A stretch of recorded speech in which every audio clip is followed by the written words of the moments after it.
soog a doore ci ngay soog a jaaxle ne li nga bëgg dafay bari lu muy laaj leneen lu dul doole lu dul amale ni ci ngay soog a xam ne li nga bëgg yow doom dafa bari lu muy laaj si sa digg doole ngay soog a xam ne xale bi daa nekk ci bureau toog di jàng moom kese gis nga ko mu toog nii di jàng ça veut dire que jàng dafa baax ci xale yi am na fu mu la war a yóbbu fu bari sax comme genre Seydou nii ñoom ñu ne dañoo abandonné seen étude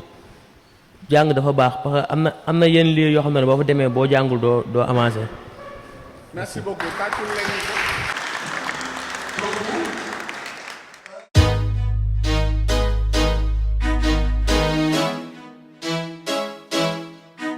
Diggi doole ci ngay soog a doole ci ngay soog a jaaxle ne li nga bëgg dafay bari lu muy laaj. maa ngi tudd monsieur Birane Anta Seye nekk directeur diplômé d'état des collectivités éducatives teew fi aussi en tant que point focal société civile protection de l'enfant bu arrondissement de Thiaroye. waaw journée tey bi d'abord di ko rafetlu parce que mouvement bu tudd ADT Car Monde di intervenir Sam-Sam te Sam-Sam bokk ci suñu zone d'intervention nekk ci commune Diamaguène Sicap Mbao ci arrondissement de Thiaroye donc ñoom ñoo doon célébrer tey la journée de l'enfant africain ñëpp xam nañ ne le 16 juin ci àdduna bi yëpp foo dem dañuy sargal doomu Afrique li ko indi woon mooy en 1976 ci Afrique du Sud dafa am ay xale yoo xam ne dañ leen boomoon li tax ñu boomoon leen mooy dañ doon manifester wu parce que dañ leen doon jàngal làkk boo xam ne du seen làkk bi ñu namp ci biir manifester boobu ñu boom leen ci boom ci ñu bëree bëri donc si la ñu jël léegi bis boobu jagleel ko li ñuy wax la journée de l'enfant africain donc le 16 juin fu mu jotee rek dañ koy jagleel xale Afrique donc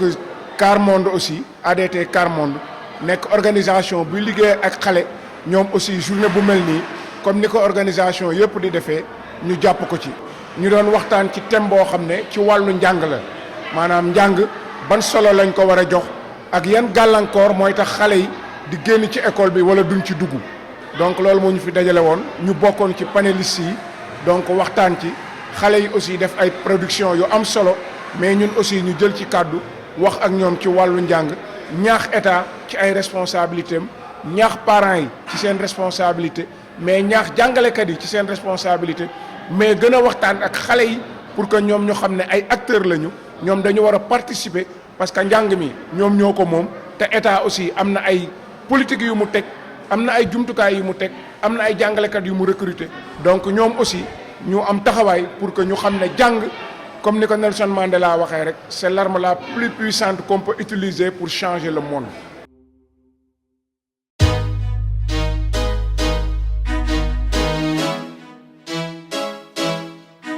Diggi doole ci ngay soog a doole ci ngay soog a jaaxle. di nuyu également le délégué national de ATD Car Monde Jean-Michel que je retrouve avec beaucoup de fierté. xale yi maa leen di nuyu bu baax a baax di am mbégte nag jàkkaarloog yéen tey di waxtaan ak yéen. alors partant de cela dañu gis ne traditionnellement l'éducation était une affaire collective xale bu juddu ci famille doomu ñépp la di naan gis ne mën ngaa jékki-jékki gis doomu jaamu def naka su du noonu ci mbedd mi nga corriger ko bien vrai que ça a tendance à disparaître aujourd'hui donc l'enfant n'était pas seulement l'enfant de sa famille mais c'était l'enfant du clan, c'était l'enfant de la communauté. Donc, qui recevait en tout cas une certaine éducation qui devait lui permettre de s'identifier à sa communauté, qui devait lui permettre également de répondre aux attentes de sa communauté. Et ce qu'on voit, c'est quoi? Il y a une batterie de mesures qui étaient prises et qui ont fait l'objet de textes législatifs. Je m'en veux pour référence à la loi 91, la loi d'orientation de l'éducation. Et cette loi disait que l'éducation est obligatoire pour tous les enfants, garçons comme filles. Alors, normalement, si on appliquait, en tout cas, cette loi aujourd'hui, bépp parent bu jóg sax doom toll ci jàng dugaloo ko école di la war a teg ay daan. Si on regarde aujourd'hui l'arsenal juridique et réglementaire qui encadre ce droit à l'éducation, le Sénégal a montré quand même une réelle volonté. L'éducation doit aider l'enfant à se préparer à la vie adulte. Et dans la vie adulte, l'enfant doit participer pleinement au développement de sa communauté.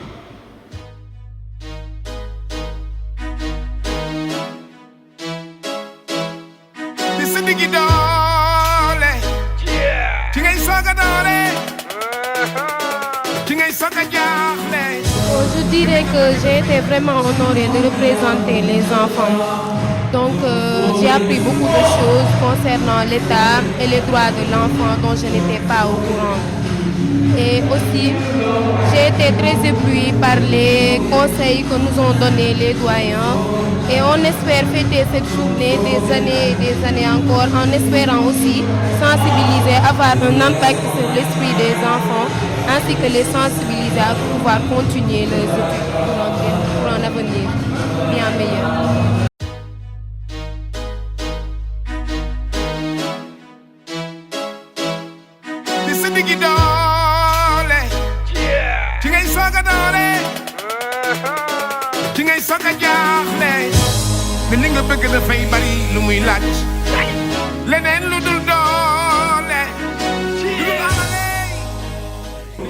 La question que je me pose mooy parce que boo fi déggee li ñuy wax nag ñaar ñii mooy leen concerné wala boobu ñett ñi état la les parents et les éducateurs. Malheureusement, il y a des centaines de panels pour organiser ici au Sénégal, mais les concernés on ne les voit jamais. Ce qui est malheureux. xam nga damay wolof Njaay da naan wax daa jooy ñu ko looy jooy mu ne dañ maa wax fan ma war a wax dégg wax dafa jooy ñu ne ko looy jooy dañ maa wax fan ma war a wax dans les normes nous devrions voir l'existence de l'État ici, les parents ici et les éducateurs. Est-ce que vous voyez tey boo xoolee man ci sama secteur kan moo war a nekk enseignant parce que cet enseignement commence par une passion dañu wax ne ñun dañuy nekk xale wala yéen dox bi ngeen dox ay xale seeni enseignant bu ngeen doon gis da ngeen di daw lu tax ba pare amoon ci yéen sañ-sañ ñu corriger leen gis nga dañuy am ci yéen sañ-sañ fekk leen ci mbedd bi ngeen def naka su dul noonu corriger leen te dara du leen ci fekk waaye jamono bii boo ci laal sama dooma mu ne la ko ngay laal sama doom alors que tu es dans le c'est-à-dire tu veux pas faire nekk xale dafa délicat lu tax parce que dama nekk ku naan innocent xamaloo dara tu n'as pas le choix dañ lay choisir léegi nag ki nga xam ne mooy sa waajur ki nga xam ne mooy ki lay tàggat moom dafa war a nekk koo xam ne dafa pare dans tous les plans surtout dans le plan psychologique léegi laay ñëw di ma taxi bi indi borom taxi baat bi nee ma ngeen baal ma nag maa fi dàq nettali nag waxoon naa ko daaw xaw ma rek nettali rek laay def lu ma yëg mu siiw loolu la ma yàlla na tooj ku nekk da ngaa xam sa défaut am ne loolu sama défaut dama dugg rek mu ne ma ay xale yi jigéen ñoo sàcc 23 bi dem ci biir oto tu te rends compte ma daal ne tekk ba si sama robo tuuti ma dugg man j'ai peur man en tant que célibataire ci ban jabar laa war a takk benn loolu ma tiital bi day barkal beneen bi mooy j'ai peur ñi nekk tey ay waajur ñoom ñeen façon nit lañ mooy man ñii am nañu chance mais ñun suñu génération yan façon parents la ñuy nekk xale yi aduna ñun ñoo leen gën a inconscient. Si on parle des obstacles ñaari dañ ci bàyyi xel muy l'inconscience et l'ignorance. gis nga pël yi nekk ci àll bi di màng di ànd ak seeni doom c'est de l'ignorance. ñi nekk fii di bàyyi ko jàng seeni doom yi pour des raisons personnelles c'est de l'inconscience. Et que l'éducation, je le dis encore une fois, ne consiste pas uniquement à instruire mais à conscientiser. man loolu laa jël muy sama vocation mooy c'est de conscientiser les jeunes, c'est de conscientiser les enfants à ce que demain qu'ils soient de grands leaders ou bien de grands leaders,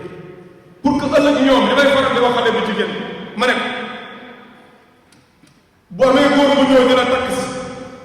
nga ne ko man war nga 1 million laa bëgg sans être xam nga looy wax neen bëgg naa sama borom kër bu ma mayee 1 million mu fekk sama biir kër bu ma am 12 millions. kon c'est comme ça que je conscientise les enfants à ce qu'ils aient cette estime de eux-mêmes, ñu bëgg seen bopp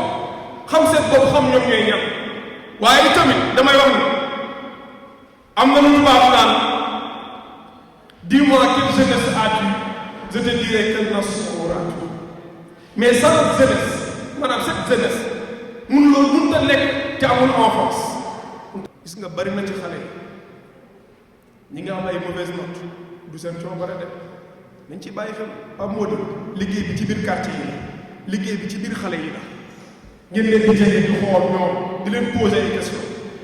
man nag en tant que professeur loolu laa def dugg ci biir quartier wax pareil. je n'ai jamais aimé être au devant du fait bëgguma musul bëgg internet mais tey internet yóbbu na ma foo xam ne mënutuma reculer par rapport ak ma jërëjëf li nga def am na solo moo tax mënutuma reculer bi ba xalaat waxee loolu nag ma ne ko gis ni que tey jël naa la mais gis nga prochain devoir il a 17 bi ci doog moom 19 tey mu mel ni du ma ne ku mel ni man waaye ku mel ni Pape Modou buñ ci amoon yu bari rek non kon solution dina am parce que solution du wax rek du cadre jël micro wax déedéet parce que foofu war a yegg bu fa yegg kañ lay yegg bu fekkee ne fañ ko war a waxee ñu ko fay waxe avec la manière de le dire aussi. donc ci gàttal loolu laa amoon lu may sànni ci ay kàddu maa ngi jéggul bu baax allahumma salli ala sayyidina